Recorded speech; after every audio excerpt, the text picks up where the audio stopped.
From this to this. And from this to this. For this video ay maganda habay na kutin. Another day, another liniserye na naman tayo for today's video. At ngayon nga ay mahaba-habang linisan ang kailangan natin gawin sa kwarto ni Nilush. Kitla, sorle. Lizrock malot sa rik.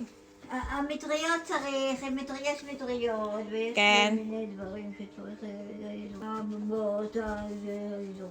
הכל בסדר. At ayun nga tinanong ko si Nilush kung tutulungan niya ako na magtapon ng mga hindi kailangan at wag ko daw itatapon ng kanyang mga payong at mga manika. At ang pinagtapusan nga ay wag ko daw itapon lahat at maayos pa daw lahat. Ay mukhang si Nilush ata ang ating mapapatapon for today's video at tingnan na nga lamang natin Nilush kung ano ang matitira dyan sa mga sinasabi mo na maayos pa. At simulan na nga natin ang part 1 ng diniserye sa kwarto ni Nilush at magsimula tayo dyan sa may sulok. At eto nga yung unang pagkakataon na literal na malilinis ko na talaga ang kwarto ni Nilush. Halo-halo na nga mga nakalagay dyan at itatapon na natin ang mga hindi kailangan o mga basura na. Kadash? כן, לחדש. Kasi kadash?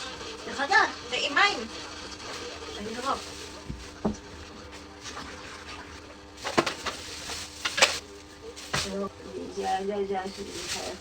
יש באים. שבאים? יש באים.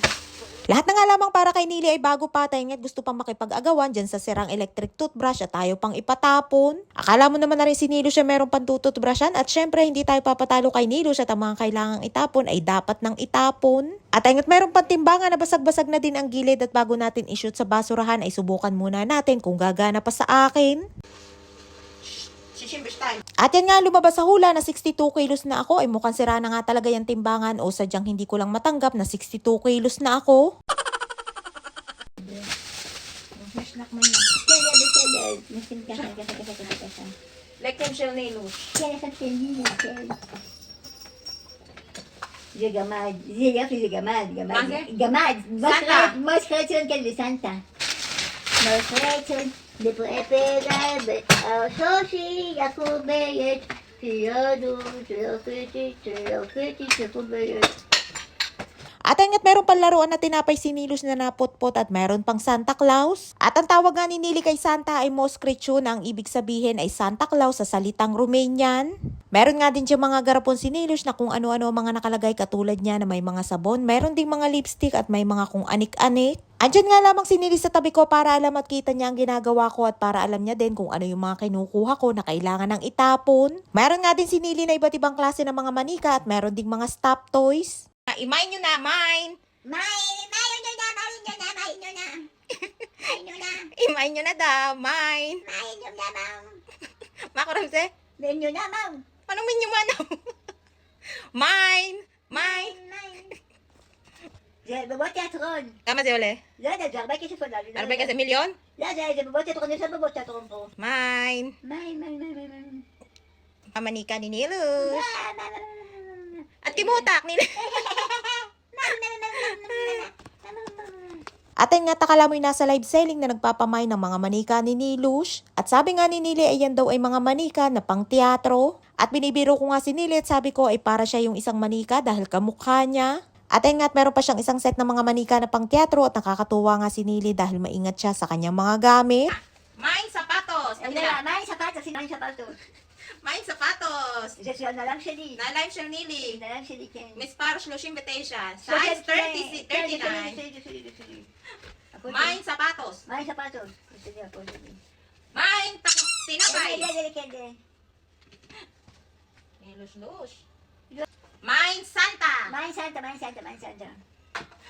Mine. מה זה? ספטוס. או sapatos? לא יודעת מה זה. את לא יודעת מה זה? בובה. בובה, מניקה. מניקה. Mine מניקה. מיין מניקה. Mine דודינג דגה. מיין דודינג דגום.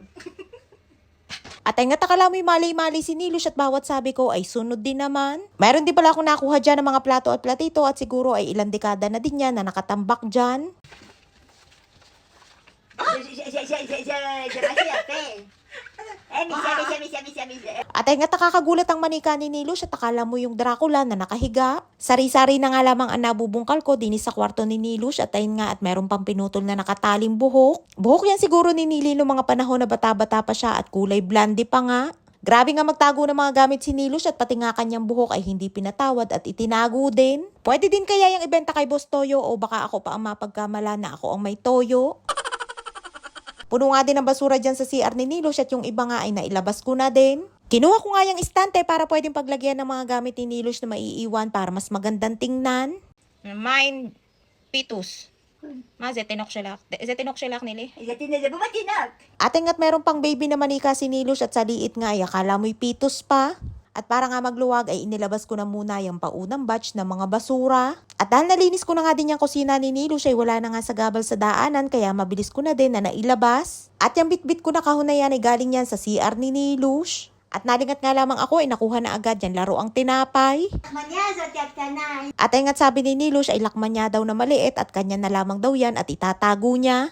Itatapon ko na nga din sana yan at hindi nga makatiis si Nili na wala siyang kukunin sa aking mga itatapon. Nakakapagod nga din na magtapon ng basura dahil bago ko pa nga maitapon ay marami pang kailangang pagdaanan. Ilalabas ko sa pintuan namin, isasakay ng elevator at pagkababa ay ilalabas ko naman isa-isa sa may elevator at ilalabas ko ulit sa may pintuan ng building hanggang doon sa may tapunan ng basura. Pagkatapos ko magtapon ng mga basura ay naman CR ni Nilush ang aking inumpisahan na linisin. Marami nga din diyang kalat at mga basura na kailangan na ding itapon. Maayos pa nga ngayon ang itsura ng kwarto ni Nilush, hindi katulad dati nung bagong dating pa lamang ako sa kanila na sa sobrang dami ng mga nakatambak ay halos wala nang madaanan. At pati nga yung kanyang mga payong ay mga nakabukas at mga nakaharang sa daan. At ay nga si Nilush at nakabantay sa akin at pinaayos ko nga ng upo at sabi ko ay baka siya ay mahulog. 5 הוא חדש.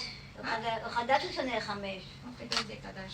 כן, מהלון הזה אליו שהם היו בחוצה, שהם הביאו לה עכשיו לא מזמן. זה חדש, זה שונה 5 חדש. חדש.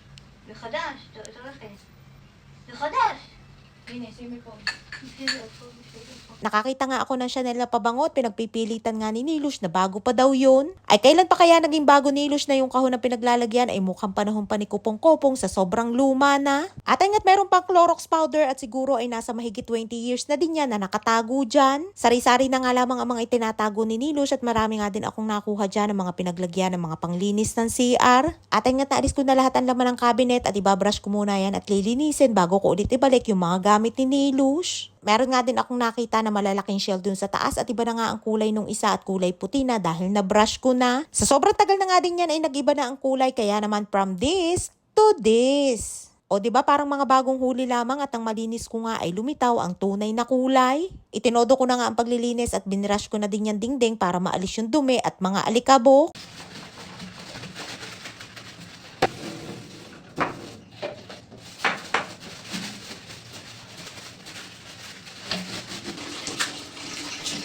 Pagkatapos ko nga maglinis dyan ay pinaliguan ko muna si Nilush dahil baka biglang makatulog at pagkatapos kong paliguan ay saka ko naman itinuloy ang aking mga natitira pa na gawain. At ibinaba ko na nga ulit ang pangalawang batch ng mga basura. Pansamantala nga ayun munang isang sulok ng kwarto at CR ni Nilush ang aking natapos at kinabukasan ko na ulit itinuloy ang paglilinis. At pagbalik ko nga ng bahay ay Sleeping Beauty na ang ating Disney Princess at nakatulog na nga. At eto na nga yung ating natapos for today's video, malinis at hindi na makalat dyan sa may sulok. At pati nga si CR ni Nilush ay laki din ang pinagbago at wala na din mga nakatambak sa mga sulok-sulok. Maayos na din ang mga cabinet at malinis na at hindi na mabaho dahil sa mga dumi ng ipis. Sa dami nga din ng aking mga nakuha na basura dyan ay halos na bakante na nga din yung ibang lagayan. Nakaraos na naman nga ulit sa isang araw ng matinding linisan at mahaba-haba pang ang linisan ang kailangan gawin dyan sa kwarto ni Nilush. Again, paru-parang buki. Muki, taru-taru, taru-taru, muki, muki, taru-taru, taru-taru, muki, muki, taru. Madami-dami pa nga kailangan kong itapon at ayusin dito sa bahay at sabi nga nung kapatid ni Nilush ay wag ko daw pwersahin ang aking katawan at paunti-unti lamang daw ang gawin kong paglilinis.